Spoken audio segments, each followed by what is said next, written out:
Olá, meus irmãos e irmãs de Ideal Espírita, vocês que nos acompanham aqui na Web Rádio Cristo Consolador de São Paulo, muito obrigado mesmo pela sua companhia. A nossa página Estação da Luz Espírita não tem fins lucrativos. O objetivo é a divulgação da doutrina espírita e é por isso que reunimos aqui esse acervo de matérias espíritas, os livros da codificação, obras suplementares, entrevistas, palestras e outros trabalhos. Tudo isso exibidos nos programas das Web Rádio Estação da Luz de Natal e Cristo Consolador de São Paulo, para atender suas necessidades de estudo, pesquisa e lazer. Tudo isso sem fim lucrativo, como já dissemos. Agora, nos acompanhe aqui nesse programa a seguir.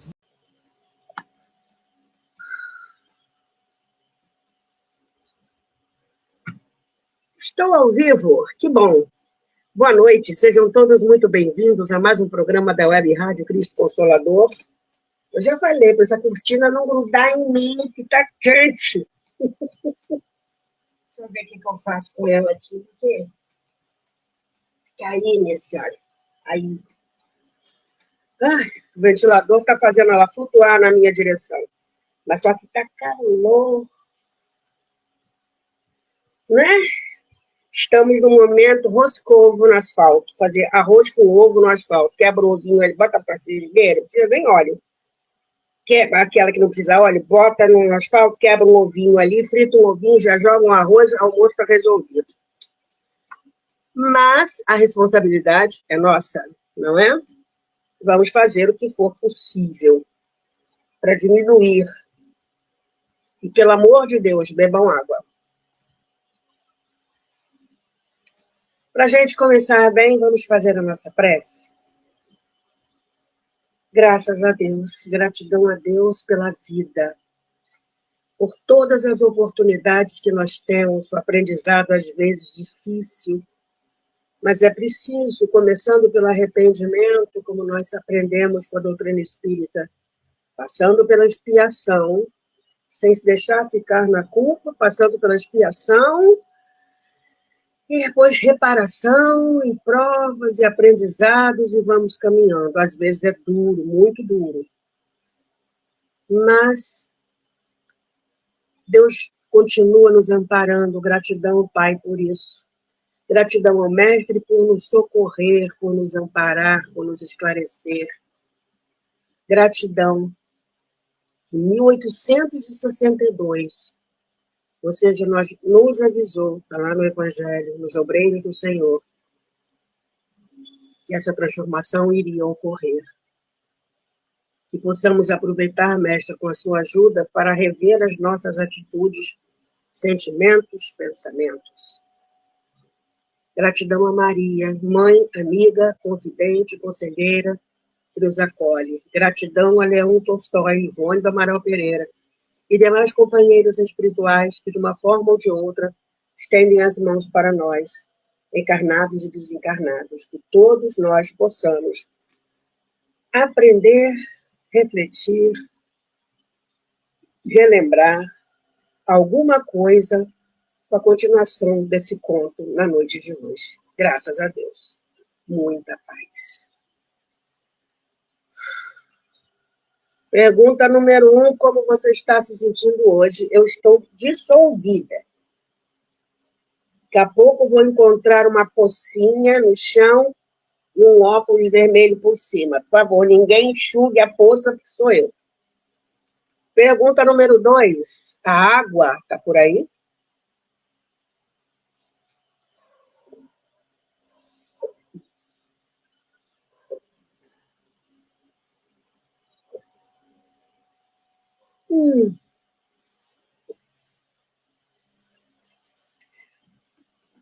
Bom, parece que temos 3 pessoas assistindo. Eu peço desculpas pelo meu jeito de falar o conteúdo do programa, tá bom?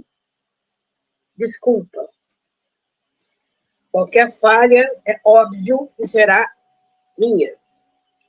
Vamos lá? Nós estamos acompanhando, não é? O choque de realidade que Dmitri / Nietzsche levou ao longo do tempo, o choque de realidade, ele despertou para a vida e se interessou pela doutrina espírita, o que foi lá naquele Hanseniano que falou sobre ele, que ele era, ele, Hanseniano, era a reencarnação de Ivan, o Terrível, cego já, Hansenias, estado super avançado, mas ao mesmo tempo abriu vidência. E ele viu a mulher dele, que havia fugido, e as autoridades pegaram de volta, jogaram dentro da casa, e ela se suicidou e ele a via. E o que tirou ele do sofrimento, entendeu isso tudo, foi a doutrina espírita. Então ele vivia através do Cal, que é alguém com deficiência física, nanismo, o ajudava no aprendizado, e tinha sido comparsa do Hanseniano. E nessa brincadeira, então, ele mandou socorrer Deus, todo mundo, faz isso, faz aquilo, conserta ali, conserta aqui, você vai morar com ele. O Hanseniano, parará, tá todo mundo que ele visitou, né? E depois, ele conseguiu enxergar a Melânia, e ficou encantado com ela. Uhum, uhum, pois é. E partiu para a França, atrás de mais aprendizado, de mais coisas, né? Aprofundar o conhecimento sobre tudo o que ele estava, que ele começou a descobrir a partir do contato com o Hanseniano. Deixa eu pegar o nome dele aqui.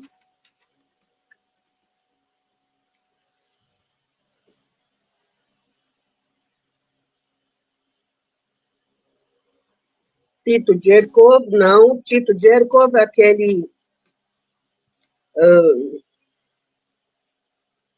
tetraplégico que a mãe odiava, não tratava bem. O filho do intendente também foi ajudado.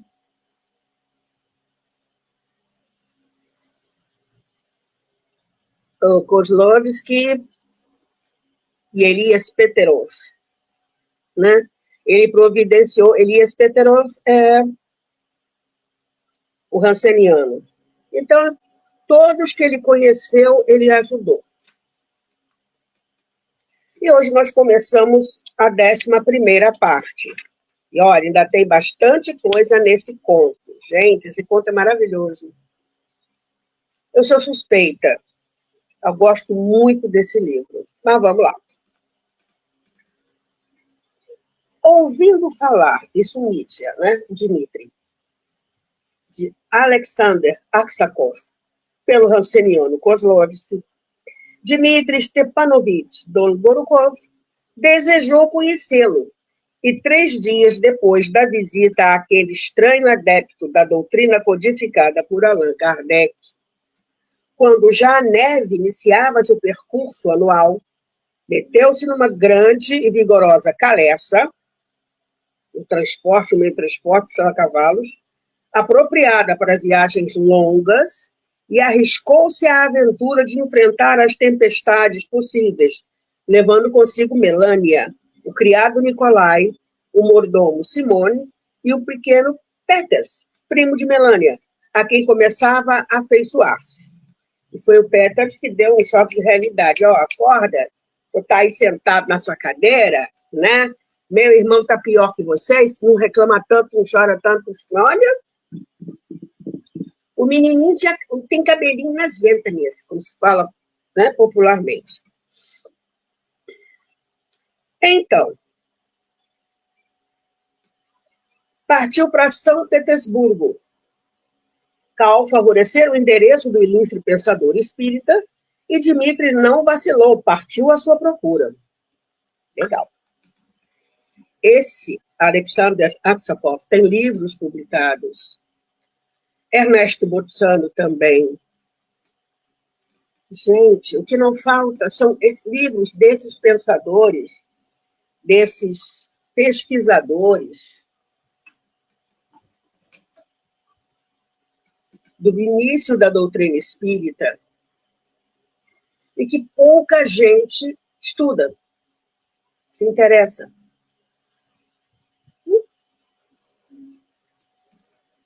Vamos lá.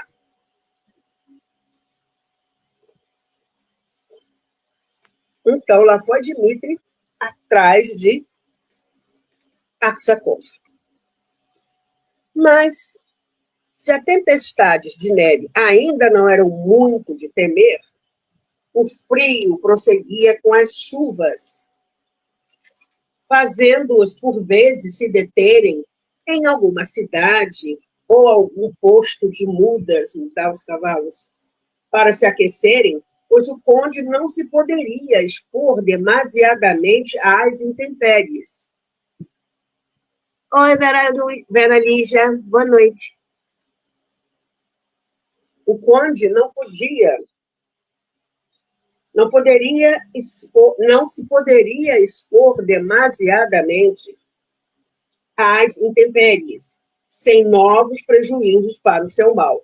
Vamos lembrar, né, que ele ficou paraplégico na guerra e andava de cadeira de rodas.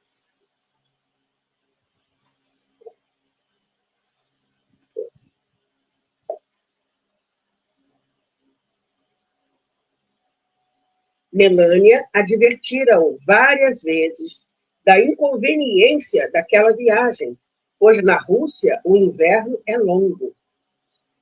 Gente, tem uma região da Rússia chamada Sibéria, em uma cidade chamada Iacútia, menos 71. Em torno de 46, menos 46, menos 47 graus, as crianças ainda vão à escola. E aqui a gente está no outro extremo, Pia. Então, vamos lá. Melânia advertira-o várias vezes da inconveniência daquela viagem, pois na Rússia o inverno é longo, e, uma vez iniciado, tudo se poderá temer. Mas Dolgorukov era caprichoso e insofrido, tinha pressa de partir e não esperou a primavera. Aliás, ele de nada se queixava e até parecia muito bem disposto durante a viagem. Olha, ele aproveitou mesmo o sacode, hein? Legal. Sim, deveríamos esperar pela primavera, Excelência, a fim de empreendermos tão longa viagem. Temo por sua saúde. Não cessava de advertir a cuidadosa Melânia. Não me trate por Excelência, já não te pedi. Chama-me Dmitri, apenas, por favor. Olha, mudou mesmo. Ele nem olhava para a cara dela. Chama-me Dmitri, apenas, por favor, ou Mitya, como minha mãe, ou mesmo paizinho. Não te chamo eu agora mãezinha? Sim, paizinho, atenderei. Mas Dmitri somente, ou Mitya, simplesmente, afigura-se-me ousadia a que não me atreverei, replicava a jovem sorridente, encantada com as boas disposições do doente a seu respeito. Ele voltava-se e, dando com um lindo sorriso que antes conhecera grave, sorria também com bonomia, e as sobrancelhas se descerravam, permitindo à fisionomia aspecto jovial. A transformação de Dmitri dentro desses poucos dias apresentava-se tão singular que, enquanto a Calessa rodava sob os gritos do postilhão, que não cessava de animar os cavalos da estrada, que ia se cobrindo de neve, ela se punha a contemplar distraidamente a paisagem gelada que se sucedia através dos vidros da janelinha e pensava: não compreendo nada disso. Que se teria passado com ele durante a peregrinação à casa dos doentes? Ué, ele levou um choque de realidade, simples assim, a ficha caiu. Precisava, né? Sair da autopiedade.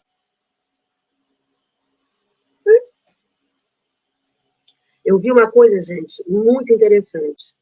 Um rapaz, por causa de meningite, perdeu os 2 braços e as 2 pernas, entrou em coma, inclusive.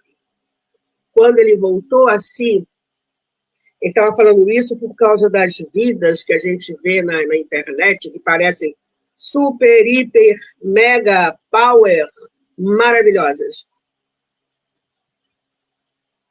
Né? Por causa dos carrões, dos casarões e tudo em ões.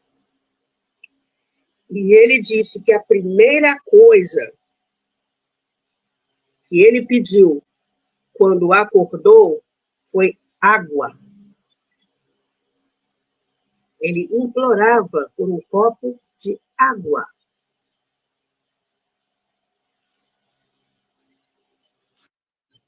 Ele agora tem os braços e as pernas mecânicas, mas está na boa, sem problemas. Consegue encarar as coisas com tranquilidade, leveza, se adaptou.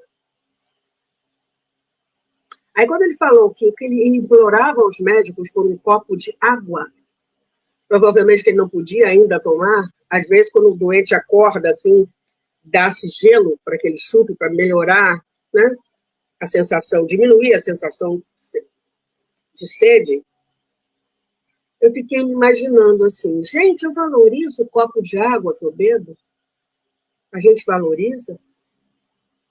Nesse calor, vi num vídeo que uma vizinha me mandou, os médicos falando água fresca. Nós que temos acesso à água fresca, a gente valoriza isso? A gente é grato a Deus por um copo de água?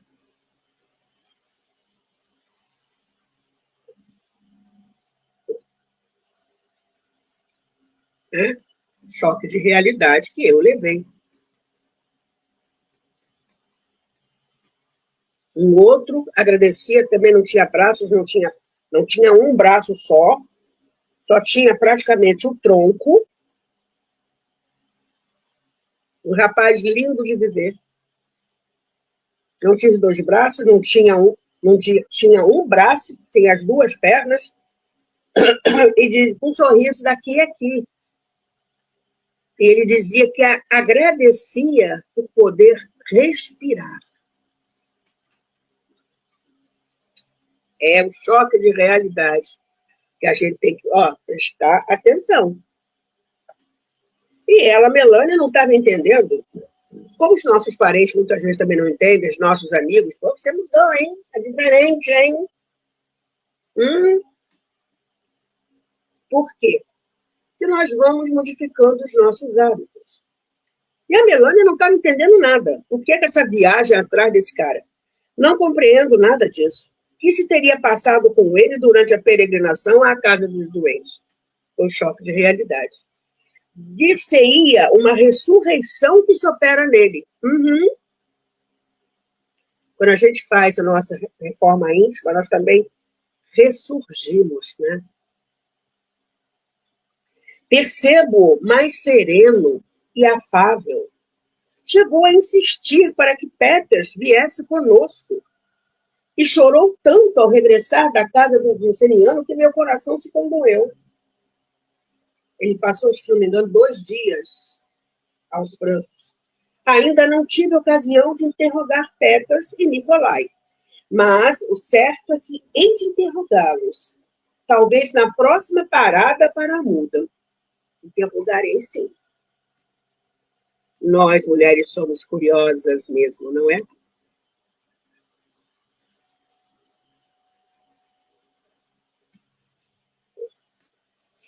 Mas isso ela está pensando.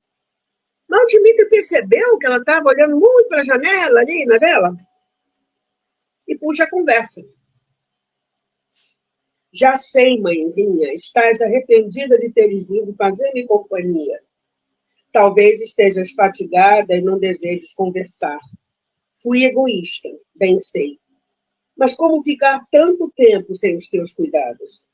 Se já me habituei a eles, exclamou ele de chofre, voltando-se, tomando da mão de Melânia, sentada ao seu lado, e assustando Peters, que, encolhido no banco traseiro, bem coberto com 2 mantas de lã, e adormecendo tranquilamente ao solavanco do veículo.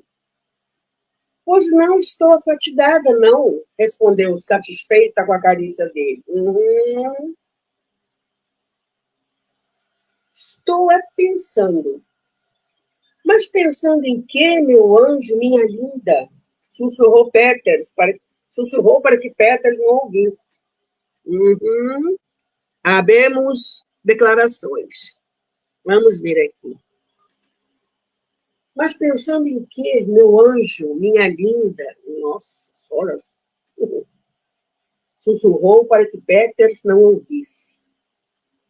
Ela olhou, surpreendida, porém ainda mais satisfeita. Claro, nesta viagem tão longa, em pleno inverno, o que vamos fazer em São Petersburgo?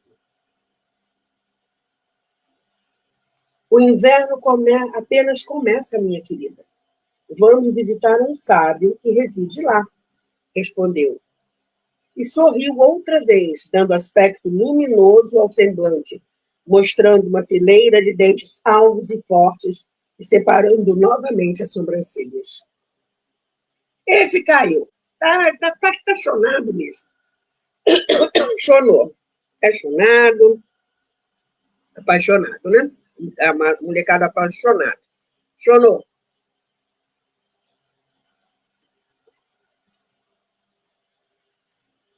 Um sábio. Que sábio? Indagou ela. Não o conheces. Chama-se Alexander Aksakov. É russo também. Respondeu e desviou o olhar, permitindo-se um ar importante, como quem continuasse dizendo só consigo. Esta história entre sábios aristocratas é assunto só para homens cultos.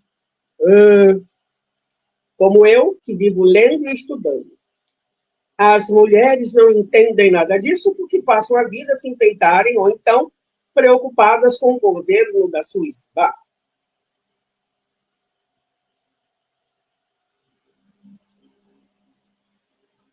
Ai, o machismo.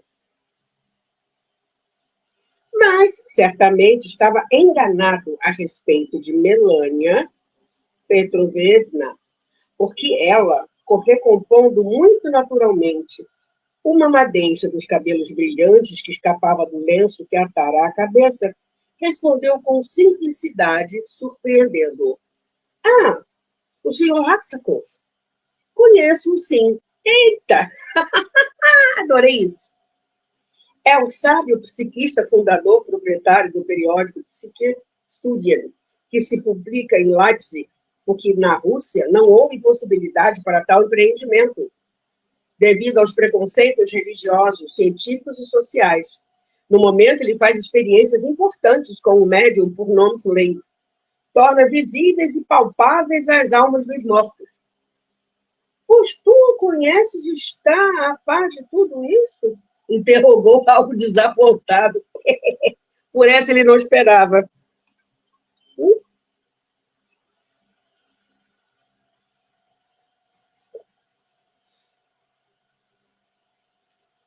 Pessoalmente, não o conheço, mas conheço esse periódico do qual tenho assinatura.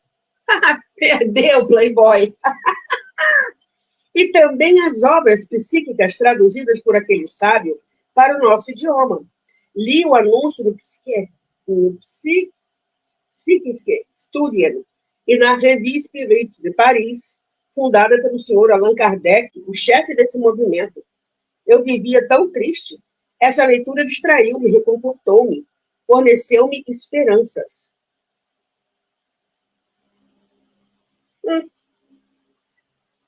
Dmitri era excessivamente orgulhoso.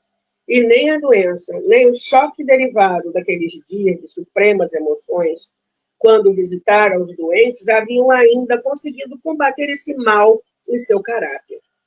Calou-se, então, chocado, compreendendo a interlocutora mais entendida em assuntos transcendentes e tão dignificantes que preocupavam os meios intelectuais da Europa, quando a verdade era que ele próprio outro remédio não teria que reconhecer que os ignorava completamente. Todavia, e apesar do inverno, a viagem prosseguia, sem incidentes, sem incidentes, perdão, sem incidentes, por entre horas prazerosas e reconfortadoras entre ambos e Peters. Longas paradas pela estalagem das mudas, à espera que aplacassem as nevadas que adivinham e os caminhos fossem desimpedidos dos montes de neve que dificultavam a passagem. Nessas paradas, como seria difícil a Dolgorukov locomover-se, e o tempo não permitia escapadas pelas aldeias e herdades próximas, sempre agradável de conhecer quem viaja, punham-se os dois diante da lareira, bem acomodados em poltronas, e cobertos com as mantas que traziam. Pediam ao estalajadeiro que lhes fornecesse uma mesinha, e, como haviam trazido na bagagem um samovar de metal, Melânia ali mesmo fazia um chá para eles. Peters e os dois criados, e a seguir... Peraí, me perdi aqui. Um samovar de metal, Melânia ali mesmo fazia um chá para eles, Peters e os dois criados. E a seguir liam um para o outro, ou jogavam as cartas ou o xadrez para se distraírem. Mas, de súbito, deixavam tudo, até o chá, para se porem a rir. Riam de tudo e por nada. Riam da viagem que faziam, da neve que caía, impedindo-os prosseguir, da touca amarrotada da mulher do estalajadeiro, das ventas inchadas e muito abertas do mesmo estalajadeiro, e da vassoura que varria o vestíbulo, do ressonar de Peters, que dormia enquanto eles riam, ou das madeixas ralas dos cabelos de Nicolai, cuidadosamente dispostas para disfarçar a calvície. Riam também sem nenhum motivo, olhando um para o outro. Estavam encantados consigo mesmos. E, por isso, riam.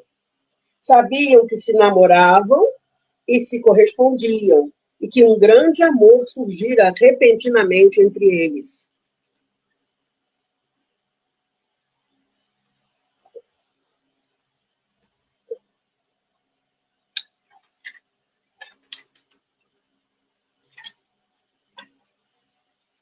Transfigurando suas almas e seus destinos. E, porque sabiam disso, estavam alegres e riam.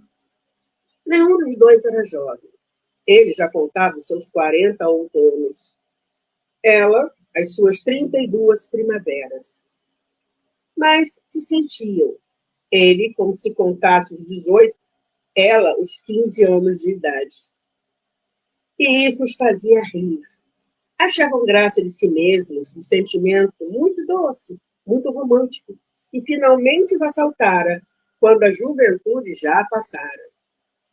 E os olhos risonhos do oficial de hussardos da guarda, com as sobrancelhas completamente desanuviadas, pareciam dizer, fitando Melânia: meu anjo, minha flor, minha mãezinha, amo-te tanto. Descobri isso agora e estou encantado com a minha vida. É como se te amasse desde muitos anos. Onde andava eu que não havia reparado em ti antes? Vivias a meu lado, servias-me como a mais afetuosa das esposas, e eu não te dava atenção. Como me arrependo. Queres perdoar-me? Há tanto tempo que eu já poderia ser feliz contigo.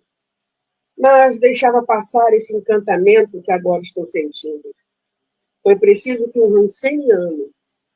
ranceniano, falasse a mim da mulher que ele próprio amou, a qual se matou para não ser obrigado a servi-lo, para eu voltar a mim e sentir, sim, sentir, que era tratado por um anjo como tu, paciente e dócil sob minhas impertinências.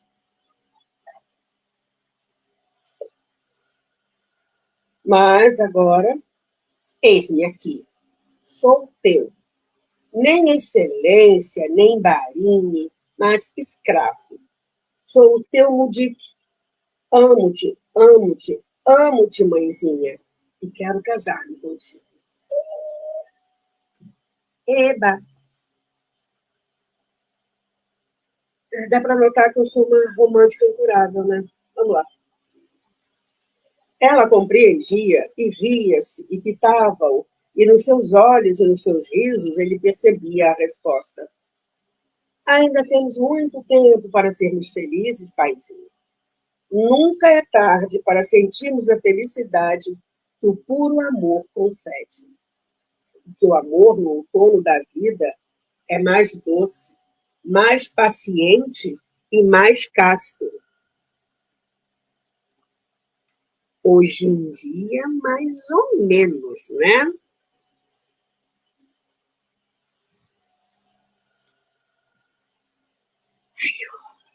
Tem muita idosa caindo em golpe por aí.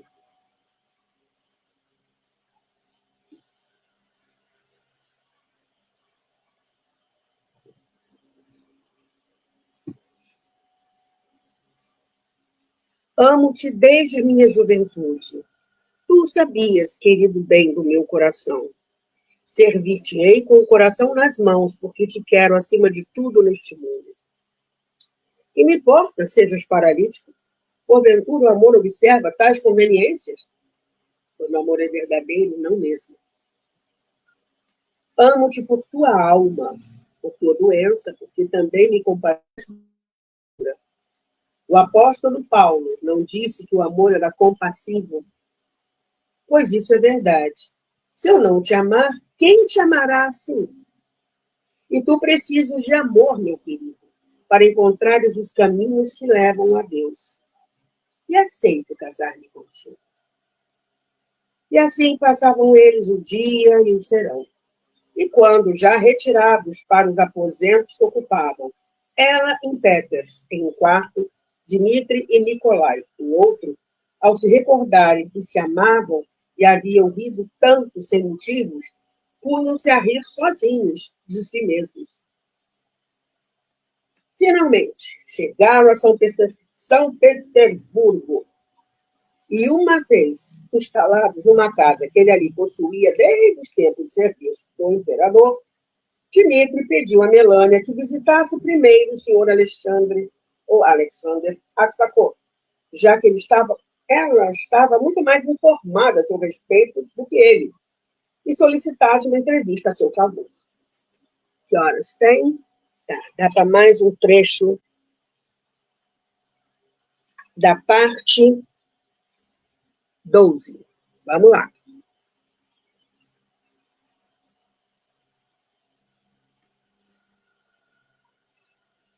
Quando, após ser atendida muito atenciosamente pelo grande cientista espiritualista, Melânia solicitara uma entrevista para Dmitri com hora marcada, explicando as razões de tal exigência, a invalidez do solicitante, que muito penosamente se locomovia, o senhor, nessa coisa, em vez de conceder a entrevista, acompanhou o visitante no regresso, visitando ele próprio o enfermo imediatamente, comovido com o fato de estar um paralítico tão interessado em conhecê-lo e instruir-se na revelação nova que afrontaram o inverno numa viagem de Kiev a São Petersburgo, a fim de não perder tempo esperando a primavera. Aí a gente pode fazer uma comparação com a nossa dedicação em relação à doutrina espírita. A gente busca estudar, a gente busca aprofundar os conhecimentos. Vamos continuar. Gente, eu faço essas interpolações, né, essas reflexões, talvez não seja de agrado das pessoas. Talvez fosse melhor que eu apenas lesse. Se for isso, por favor, me avisem, tá? Que aí modifico o jeito, tá bom? Vamos lá. Muito satisfeito e singularmente reconfortado, com as exposições do sábio em torno do psiquismo, Nietzsche não perdia uma só das suas palavras, sorvendo as variadas teses postas ao exame da nova revelação com a avidez do sedento que, finalmente, encontra o manancial de bens que escasseava em torno dos próprios passos. Com o Sr. Aksakov, outros psiquistas eméritos da Rússia e do estrangeiro, então em visita ao ilustre mestre, foram atraídos à residência do inválido, e então seleta sociedade de pensadores, filósofos espiritualistas, psiquistas e sábios formava-se ali, debatendo teses e princípios empolgantes em torno da ciência, da filosofia e até da religião. Teses e princípios que acendiam na mente e no coração do antigo capitão de Hussardos, roteiros novos para a radical reforma pessoal. Explicaram-lhe eles os fundamentos e finalidades da nova doutrina surgida na França em 1857. Nota de rodapé, ano que foi publicado o Livro dos Espíritos de Allan Kardec, o primeiro da brilhante série que assinalou o advento do Espiritismo. Nós espíritas sabemos, mas vai que alguém não espírita está lendo esse livro. Fica informado. Então, com o nome de Espiritismo, uma vez que a mesma não era obra de um ou mais homens, mas produto de uma revelação feita por pleiades de espíritos elevados, habitantes do invisível. Explicaram-lhe detalhadamente, entre aspas, a lei das vidas sucessivas ou reencarnação, a qual Kozlovsky, o iniciador do próprio Dmitri, o canceriano, nesse novo mundo transcendente, já se referira. Explicaram-lhe, à luz da ciência, da filosofia e da moral, a magnitude do fenômeno mediúnico e suas intrincadas leis, seus problemas, suas dificuldades e possibilidades, sua importância na vida humana e na vida espiritual, suas consequências em torno do indivíduo e da sociedade, suas derivações e relações com o plano divino da criação, a necessidade da sua aceitação e verdadeira compreensão pelas massas, a fim de que o expurgo de tantos problemas insolúveis aliviasse a humanidade, por evitar suas grandes quedas e sequentes sofrimentos através das reencarnações. Toda vez que, já a segunda vez que Leon Tolstói fala, né, abre esse leque sobre a doutrina espírita, e eu me encanto, porque a gente está no meio dela, a gente acha que não. Às vezes a gente não tem muita noção da grandiosidade da doutrina espírita em que nós nos achamos acolhidos. Continuando.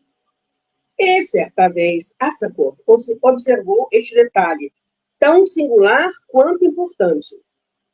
Trata-se de uma ciência, é inegável, e nem poderia deixar de ser assim. Sem que a base da nova revelação se firmasse no rigoroso controle da ciência, seria ela mera teoria que nada provaria e, portanto, não subsistiria. Mas, provados pela ciência os fatos que apresenta, as ramificações da nova revelação, por isso mesmo, abrangerão todos os setores da mesma ciência, e, portanto, da vida universal, tornando-se assim como realmente é, não uma ciência a mais, porém a ciência universal. A profundidade de tal revelação, conde Dom Durucon, é imprevisível, inconcebível à mentalidade atual. Queremos, portanto, de encarar essa revelação sob o nosso maior critério, sob a nossa maior seriedade e também com a maior prudência. Isso vale para a gente até hoje, hein? Não esquecidos de que são arcanos supranormais ou divinos que ousamos pesquisar. O que nos deverá interessar é apenas a verdade, seja ela qual for, esteja onde estiver, mesmo que ela destrua o orgulho de opiniões já arraigadas e nos demonstre a ignorância em que nos movimentáramos antes. Por isso, os homens que se decidirem a tais pesquisas, desejando penetrar tão sublimes meandros da criação, deverão trazer excelente dose de moral e honradez, qualidades que os deverão equilibrar no critério a desenvolver para o esclarecimento da humanidade. Ora, compreendendo o problema sob o aspecto tão justo quanto importante,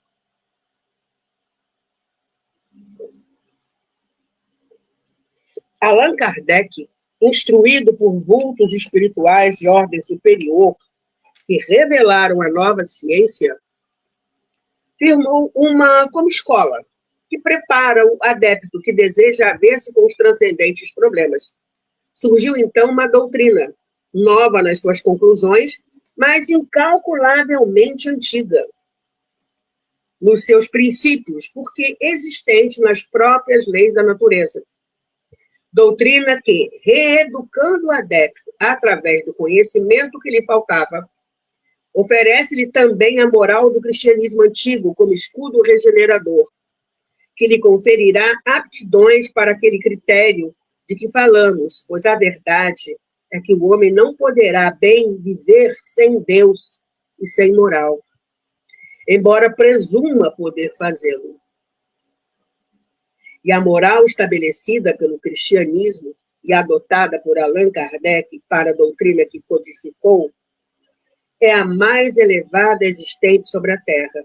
Se, pois, a revelação espírita, da qual tenho a honra de ser intérprete nesse momento, atrai Vossa Excelência, aconselho-o a que, a par dos estudos científicos indispensáveis, que obrigarão a um verdadeiro desdobramento de consultas, exames e pesquisas. Para nós, cada vez que a gente pega, por exemplo, no programa de ontem, Estante Espírita, o livro foi A Cremação na Visão Espírita. E as 3 últimas páginas, gente, eram as fontes de consulta. Está lá.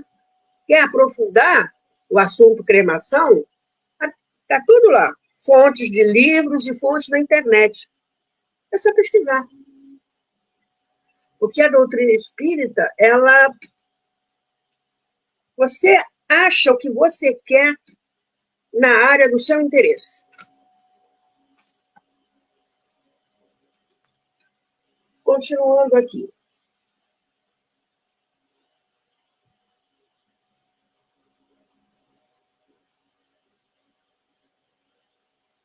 Então, se a doutrina espírita atrai Vossa Excelência, aconselho a que, a par dos estudos científicos indispensáveis que obrigarão a um verdadeiro desdobramento de consultas, exames e pesquisas, não se descure da observação da moral cristã, porque, assim sendo, terá completada a reforma pessoal a que tais aquisições arrastam o adepto.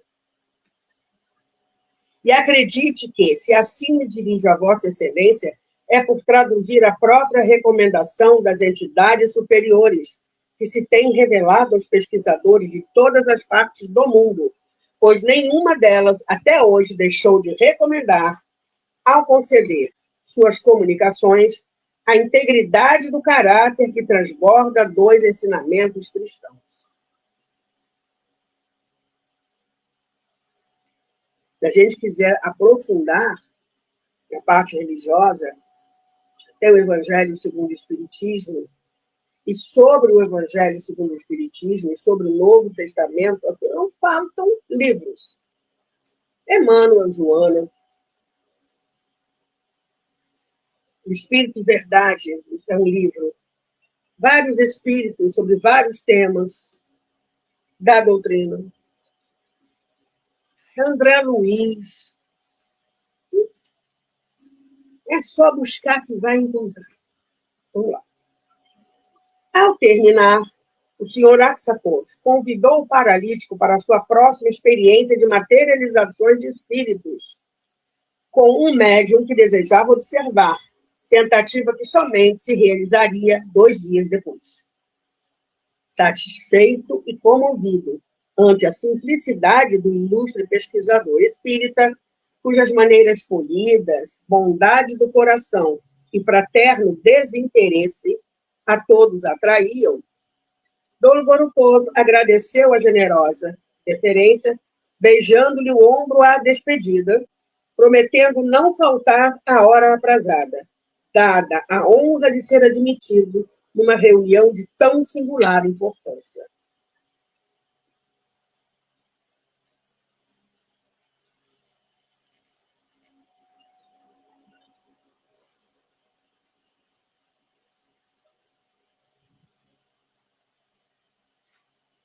Ai, senhor, não vou dar spoiler sobre a sessão de materialização, não. Vai ficar para a semana que vem, se vocês me derem a alegria de me aturar. Eu gosto de brincar, eu gosto de... né? Já deu para notar. Então, eu peço novamente desculpa se o meu jeito de passar o conteúdo fica aquém. Os espíritos também que estão aqui conosco, eles sabem que de vez em quando eu brinco. Eu peço desculpas, espero não ter descambado para um lado menos agradável, ok? Então, quem está por aqui ainda, convido a fazer a prece de agradecimento e encerramento. Gratidão, meu Pai, por permitir que a doutrina espírita chegasse até nós. E que nos fala de você, inteligência suprema, causa primária de todas as coisas, de como nós devemos nos dirigir a você através da prece, as suas leis morais, a lei de justiça, amor e caridade que o Senhor Jesus, o Mestre, veio nos ensinar. Gratidão ao Mestre por nos ensinar de forma prática essa lei. E retomar essa lei na doutrina espírita. Graças à sua misericórdia, misericórdia de Deus, nós estamos em contato de novo com os seus ensinamentos mais ampliados, porque nós já temos a capacidade de compreender. Que bom, mestre, que você não desiste da gente. Assim como os seus mensageiros, os nossos amigos espirituais não desistem da gente, sejamos nós encarnados ou desencarnados. Gratidão a Maria, que nos acolhe nos momentos de maior dor. Gratidão a Ivone do Amaral Pereira. E gratidão a Leon Tolstói por essa história maravilhosa, cheia, rica de ensinamentos, que nós possamos ter meditado, relembrado,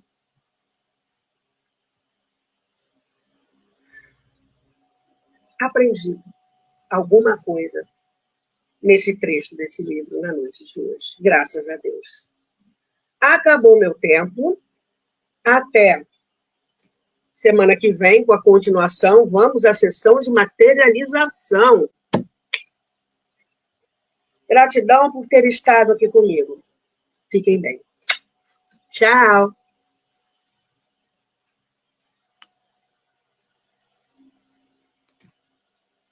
Chegamos ao final do nosso programa. Muito obrigado por ter nos acompanhado nesse trabalho e aguardo você na próxima atração.